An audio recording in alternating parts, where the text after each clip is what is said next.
بسم الله الرحمن الرحيم بسم الله الرحمن الرحيم الحمد لله رب العالمين والصلاة والسلام على رسول الله وعلى آله وأصحابه أجمعين أما بعد السلام عليكم ورحمة الله تعالى وبركاته. Sa aking mga kaibigan, mga kapatid, sa pananampalatayang Islam na patuloy na sumusubaybay ng ating online study, sa araw na ito mga kapatid, sa ating subject na fiqh na kung saan ating pinapaliwanag, tinatalakay, dinidiscuss ang aklat ni Sheikh Salih Al-Fawzan, hafidhahullah, ang kanyang aklat na Al-Mulakhas Al-Fiqhi. Sa araw na ito mga kapatid, ating pong uumpisahan talakayin ang Kitab As-Salah, aklat o mga kabanata hinggil sa pagsasala. Ibig sabihin, natapos nating i-discuss, ipaliwanag ang tinatawag na kitab at tahara, aklat, mga kabanata, lahat ng panutunang batas, alituntunin na may kinalaman, may kaugnayan sa tinatawag na at-tahara, paglilinis, pagdadalisay. So sa 16 episode mula episode 1 hanggang episode 16 ng subject na ito na fiqh ay natapos natin walillahil hamd ang kitab at-tahara, no? Ang aklat, kabanata hinggil sa tahara. So lahat ng may kaugnayan sa tinatawag na pagtatahara, no? Pag-ablution, pagligo, mga nakakasira, paraan ng pagwudu at iba pang mga may kaugnayan sa pagtinatawag na tahara ay alhamdulillah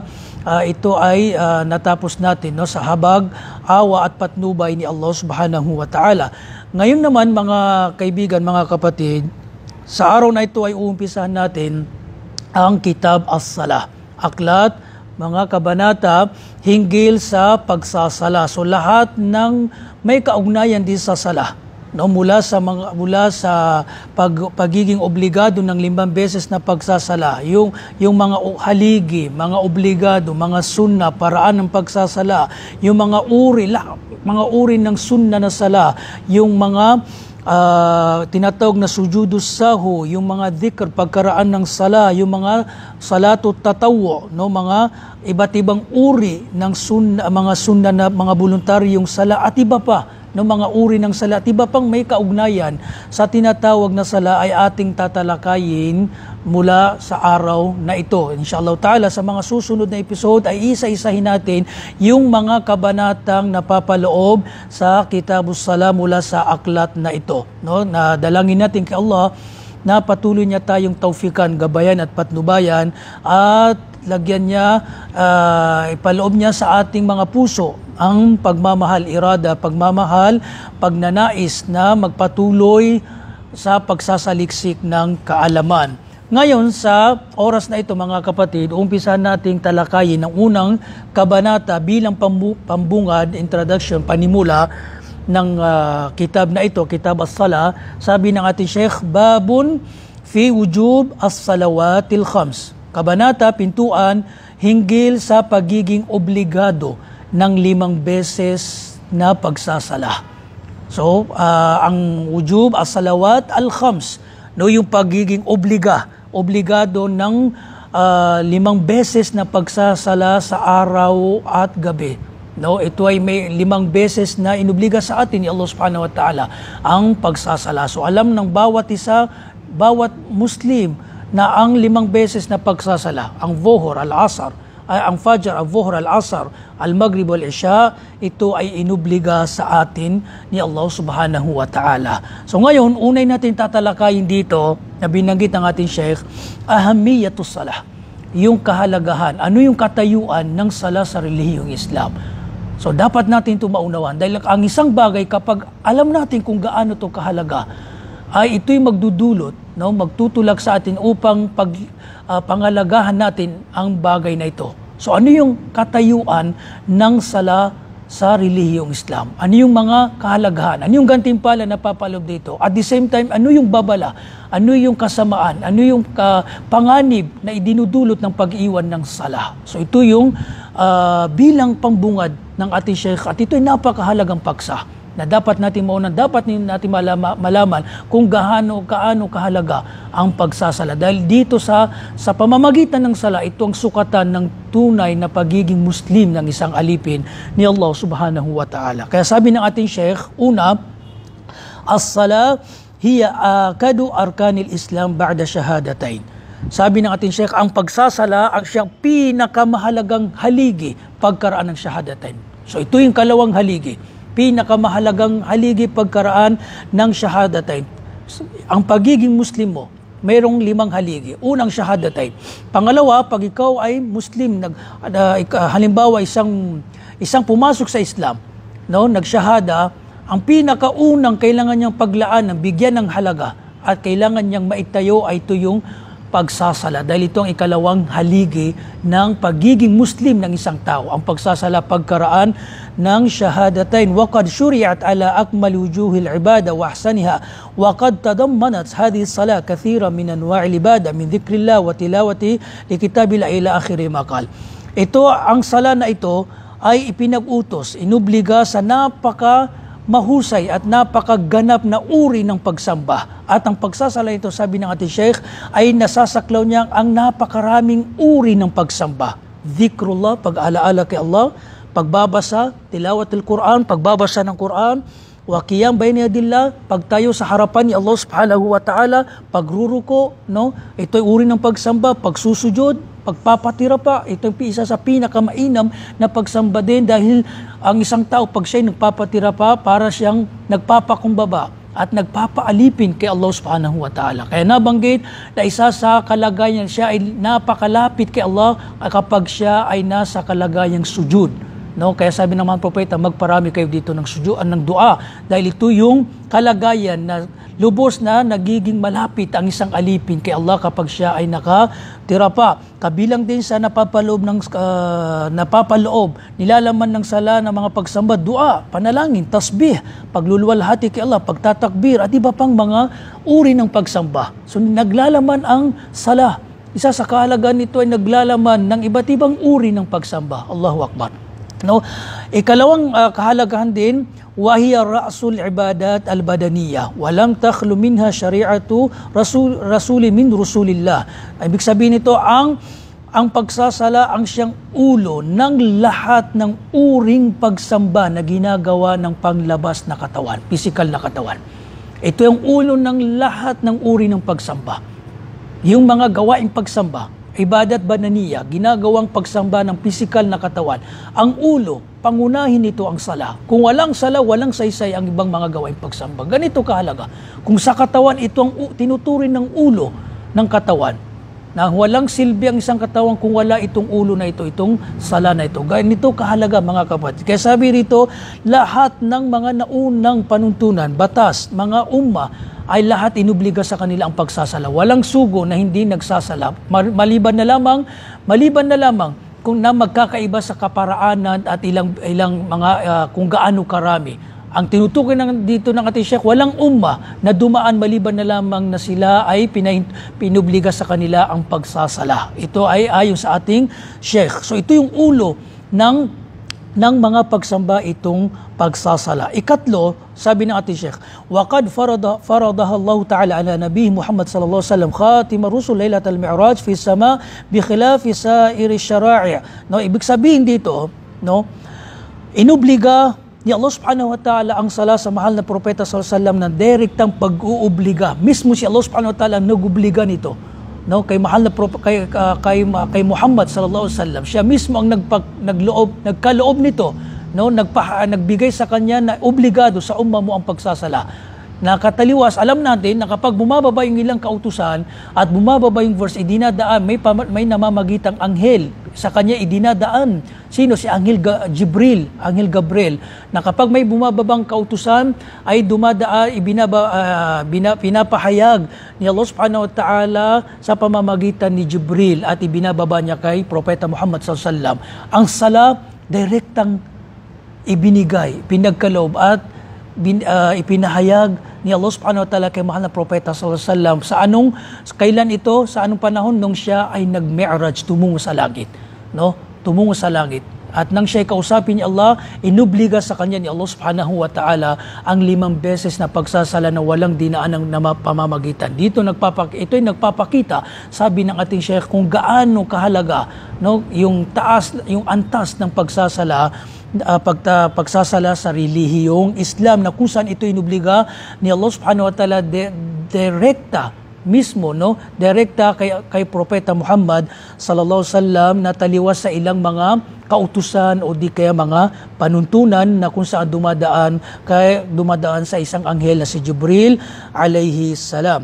Kabilang din sa halaga, no, na binanggit ko rin, babanggitin natin bagamat hindi ito nabanggit sa kitab, no, hiya akhiru ma awsa biha Nabi sallallahu alaihi wasallam. Allahu Akbar. Kabilang din mga kapatid sa nagpapakita kung gaano ang kahalagang pagsasala, kabilang to sa mga huling habilin, itinagubilin ng mahal na propeta sallallahu alaihi wasallam. Sa mga huling sandali na lilisanin ng Propeta Muhammad ang mundo na ito, ay ang kabilang sa mga hinabili niya, ibinigay niyang itinagubilin niya sa umman na ito, ay ang pagsasala. As-salatu as-salah, no, wag niyong iwanan, wag niyong pabayaan ng pagsasala. Nagpapakita to kung gaano kahalaga. Dahil alam natin ng isang tao, kapag siya ay naramdaman yung lilisan niyang mundo at magbibigay siya ng habilin o di kaya payo, ang ibibigay niyang habilin o di kaya payo, yung bagay na alam niyang napakadakila, napakamahalaga.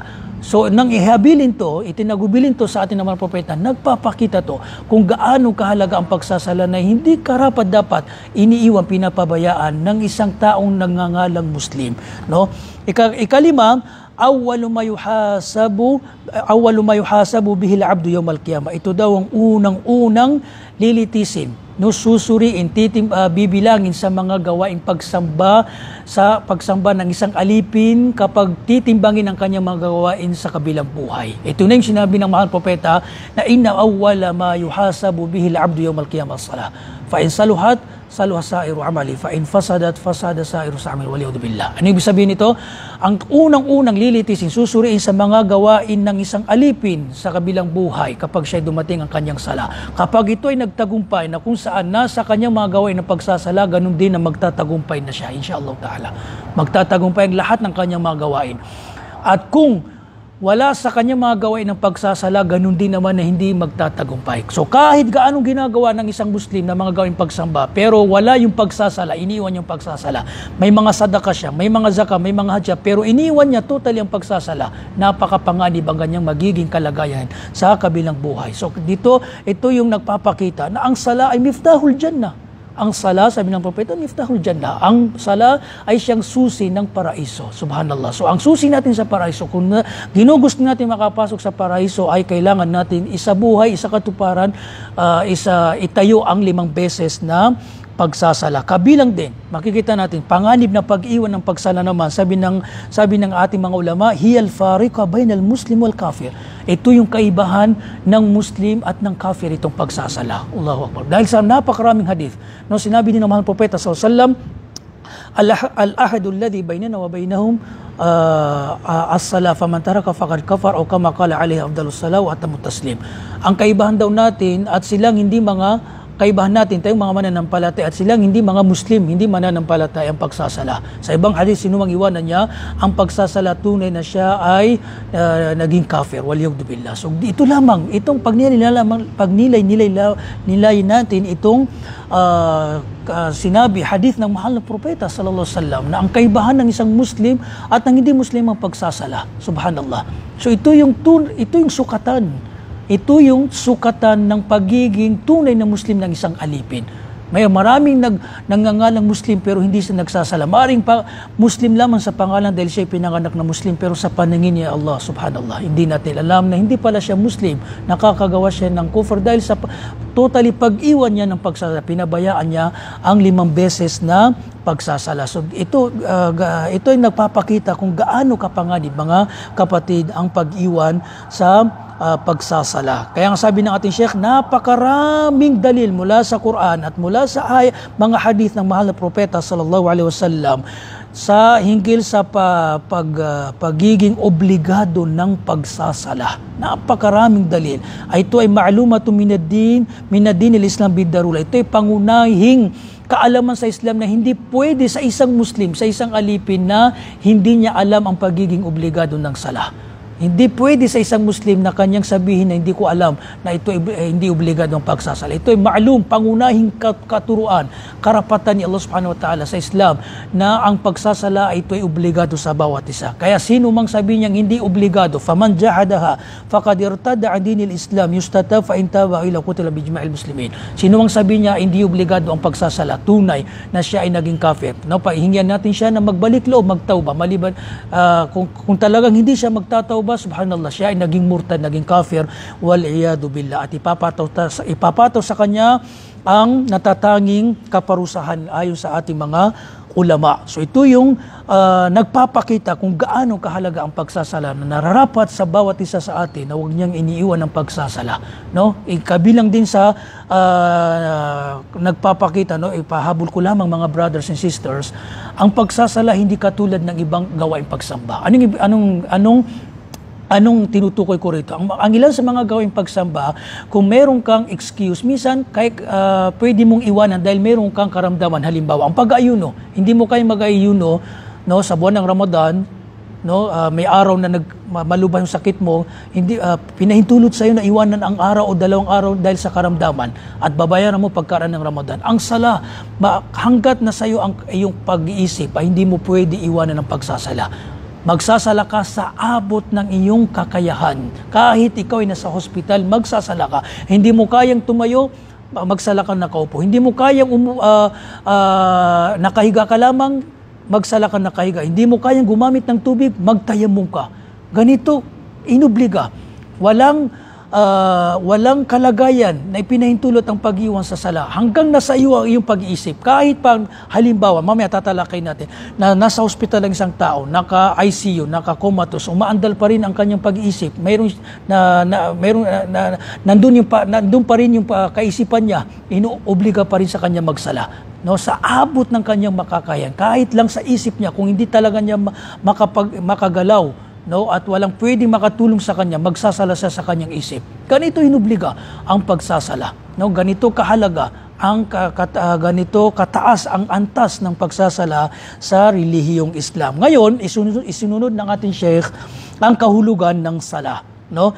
Wasala fil luga ad-dua. No, ang kahulugan daw ng sala sa literal nitong kahulugan ay ad-dua, panalangin. So ang sala yusalli sa lingwaheng Arabic, no, ang kahulugan ng sala ay pray, no, panalangin o dua. No, pero ang kahulugan, ito ang pinakapunto natin dito, ma'naha fi syara. Ano yung kahulugan ng sala sa pangrelihiyong kahulugan? Ano yung pinahulugan ng mga ulama sa sala batay sa mga dalil, katibayan mula sa hadith ng mahal ng propeta sallallahu alaihi wasallam? Sinabi ng ating Sheikh, aqwalun wa af'alun, sa ibang ta'rif, at-ta'abbud bi aqwal wa af'alin makhsusa, muftatahatun bit takbir, muhtatamatun bit taslim. No, ito ang pagsasala daw sa pangrelihiyong kahulugan, ito yung pagsamba sa pamamagitan ng mga natatanging salita at mga natatanging gawain.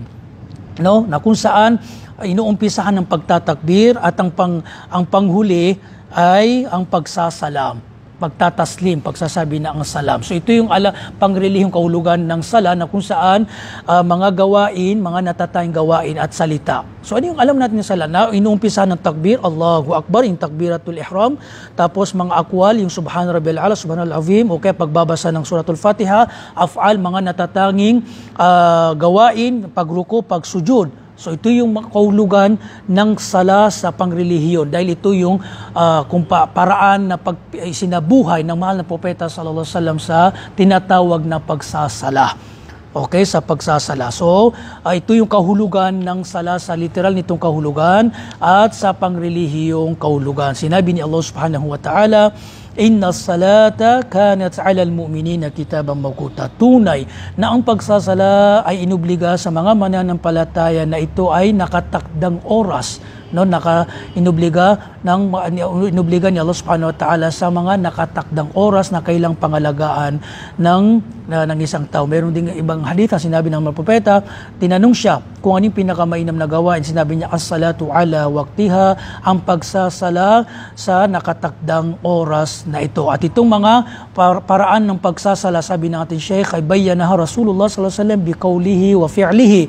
At ang mga 5 beses na pagsasala na ito ito ay nilinaw, no, ipinanilinaw at isinabuhay sa atin ng mahal na propeta sallallahu alaihi wasallam sa pamamagitan ng kanyang mga salita o di kaya kanyang gawain. So siya ang huwaran natin, siya ang tutularan natin sa pagsasala ng 5 beses dahil nga siya ang unang nag-interpret ng mga salita ni Allah subhanahu wa ta'ala at isinalaysay ng kanyang mga sahaba hanggang sa dumating sa atin. So binanggit dito ng ating Sheikh yung mga dalil mula sa Quran sa pagiging obligado ng pagsasala, katulad ng sinabi ni Allah, wa aqimus salah, no, fi mawadi'a kathiran min kitabihil karim. Ito parating paulit-ulit binabanggit itong wa aqimus salah, wa aqimus salah. Itayo ninyo ang pagsasala. So kabilang lamang yan sa mga dalil. Ngayon sa page 74 binanggit dito ng ating Sheikh na wayalzam waliyus saghir an ya'murahu bis sala idha balaga 7 sinin wa in kanat la tajib ila akhir ma qala. Anong ibig sabihin nito?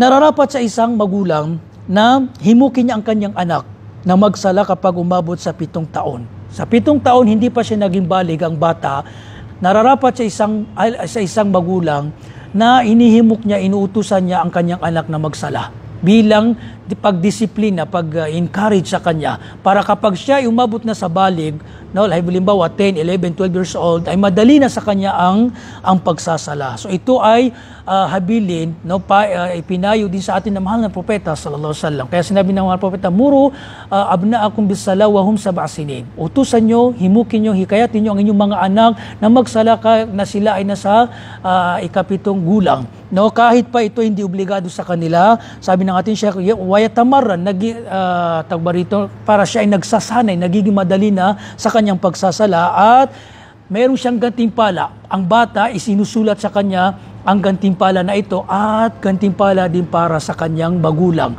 No, ikaw na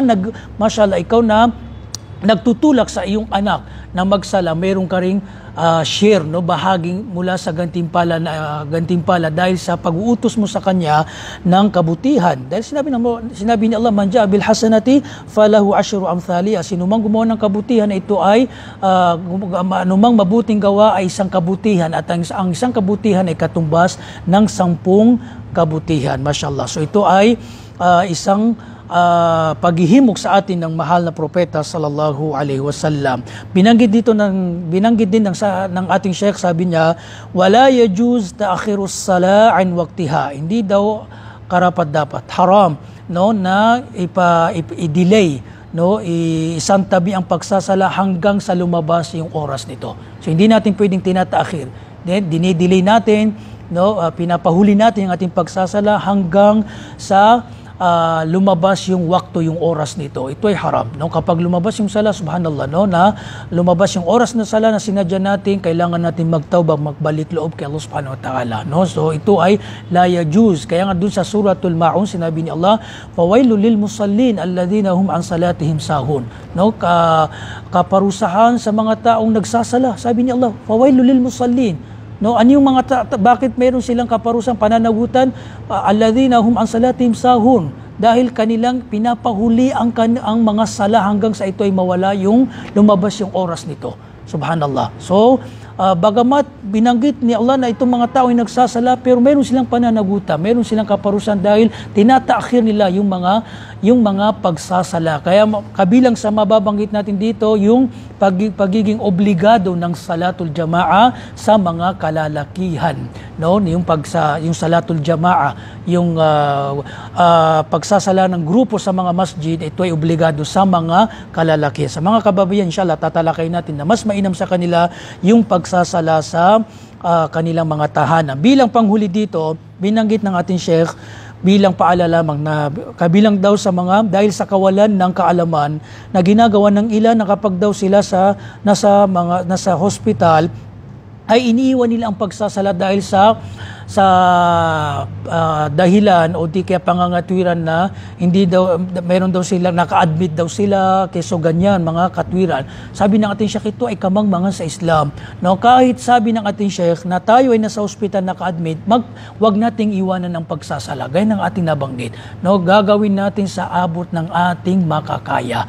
Kung mayroong magtutulong sa atin na mag-ablution tayo. Kung hindi natin kaya at walang pwedeng tumulong sa atin, magtayamum tayo. Kung hindi pa rin natin kayang mag-ablusyon sa pamamagitan ng tubig o sa pamamagitan ng tayamum, magsala ka kahit wala kang tayamum. Ganito inukang, fattakullah mastata'tum. Gawin nyo ang ipinag-utos nila sa abot ng inyong makakaya. Kung hindi mo kayang magsalang nakatayo, humiga ka. Kung hindi mo kayang gumamit ng tubig, magtayamum ka.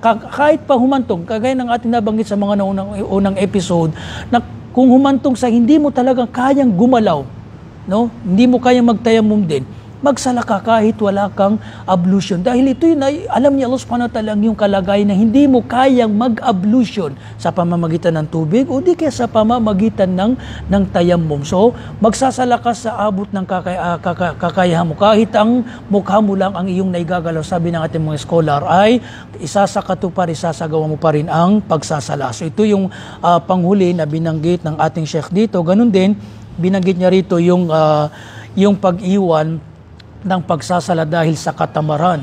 No, ito rin ay haram na iniiwan ng pagsasala kahit pa dahil sa tahawanan, katamaran. Na ito ay mas'ala khilafiyah ng mga scholar na binanggit natin Sheikh dito na kahit pa ang isang tao, kapag iniwan niya ang pagsasala, hindi talaga siya nagsasala, na pinaniniwalang obligado pero iniwan niya ang pagsasala ng katamaran, na talagang hindi siya nagsasala, no? At dahil lang sa katamaran, ayon sa panahon ng ating Sheikh, sa Madhab al-Hanbali, ang taong ganito ang kanyang kalagayan, tunay na siya ay nakakagawa ng kufar waliyadu billah. So ganito, no? Ito lamang yung nagpapakita, no? Nagtumutukoy kung gaano kapanganib. Ito lamang yung magtulak sa atin, no? Na pag nilay-nilayan natin, subhanallah, na ang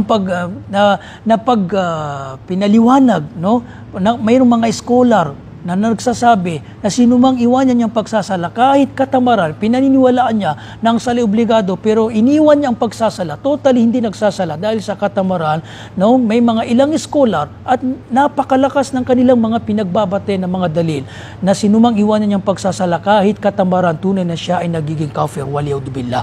So, kahit ito lang yung pagnilay-nilayan natin kung gaano kapanganib, mga kapatid, ang pag-iwan sa pagsasala. So, naway, nakapagbigay sa atin ito ng karabdagang kaalaman, no? Na kahit panimula lamang pambungad na upang magtulak sa atin na pangalagahan ang pagsasala, at the same time, no, magtulak sa atin, mag-encourage sa atin na pag-aralan natin mabuti ang mga alituntunin, no, ang mga panuntunan sa pagsasala, no, para may sagawa natin, mga kapatid, ng pagsasala sa tamang pamamaraan ayon sa pamamaraan ng mahal na propeta sallallahu alaihi wasallam. Dahil sinabi ng mahal propeta, siyang huwaran natin, sabi niya, sallu kama ra'aytumuni usalli, magsala kayo ng katulad ng aking pagsasala. Kaya ito ang hangarin natin kung bakit natin ito tinatalakay, itong mga panuntunan sa faith, upang maging huwaran natin, maging katanggap-tanggap ang ating mga gawing pagsamba, lalong-lalong na sa pagsasala ayon sa pamamaraan, sunnah, katuruan ng mahal na propeta sallallahu alaihi wasallam. So hanggang sa muli, dagdagang panawan ni Allah subhanahu wa ta'ala ang ating mga kaalaman. Jazakumullahu khairan wa baraka fikum. Ila liqa wa akhiru da'wana alhamdulillah. Wassalamu alaikum warahmatullahi ta'ala wabarakatuh.